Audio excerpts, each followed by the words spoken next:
ទៅបងប្អូននេះបងប្អូនតាមដានសកម្មភាពអខោបងឆ្វែលរកមើលចំណៃបងប្អូនឃើញបងប្អូនបងឆ្វែលរកមើលចំណៃបងប្អូនហើយជិះវាឃើញចំណៃអីនៅក្រោមនោះបងប្អូនណាបងឆ្វែលតដាងរកមើលបងប្អូនឃើញបងប្អូនចាំមើលតិចទៀតវាឆ្វែលចុះឆ្វែលឡើងខ្ពស់ឡើយបងប្អូនចាំមើលវាឡើងខ្ពស់ខ្ញុំថតតឲ្យបងប្អូនមើលទៀតបងប្អូន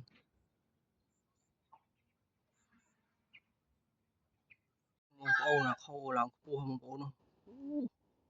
មើលឃើញអត់ចាំមើលខ្ញុំซูមបងប្អូនមើលនោះបងប្អូននោះលំលើបងប្អូនចាំតាមដានសកម្មភាពហៅវាចុះទាំងអស់គ្នាបងប្អូននេះបងប្អូនសកម្មភាពហៅវាចុះបងប្អូនមកបងប្អូន